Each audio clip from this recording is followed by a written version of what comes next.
नमस्कार मित्रांनो, मी आमच्या गावचा एकुलता एक ब्लॉगर शुभ्या. तर आज आपण अशा ठिकाणी निघालोय ना, मी एकदम म्हणजे नाही का काय म्हणते, उघड्या डोळ्यांनी स्वर्ग पाहिल्यासारखं निसर्गरम्य वातावरण आणि थंड हवेचं ठिकाण महाराष्ट्राचं एक मोठं.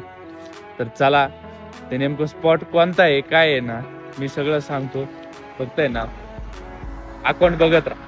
तर मग सकाळी लवकर घरून निघल्यामुळे ना नाश्ता वगैरे काय नाही केला. मग मध्ये ना भूक लागल्यामुळे ना नाश्ता करायला थांबलो आणि नाश्त्यामध्ये ना पोहे खाल्ले आणि पोहे पण आहे ना इतकी क्वालिटी आणि मस्त बनवले होते ना या दादानी. मग पोहे वगैरे खाऊन झाले आणि निघालो होतो पुढच्या 5 दिवसाच्या प्रवासाला. इतकं भारी वाटतंय ना त्या ठिकाणी जायला. खरंच असं काय म्हणतात ना, आतून असं क्युरियोसिटी निर्माण झाली, कधी पोहोचन.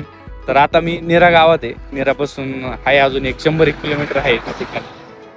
आता तुम्हाला कळालंच असं नेरा गावात म्हणलं मी नेमकं कुठं चाललंय. तर मी आहे ना निघालो होतो आपल्या महाराष्ट्राचं थंड हवेचं ठिकाण, म्हणजेच निसर्गरम्य आणि निसर्गाने फुल भरलेलं, म्हणजेच महाबळेश्वर.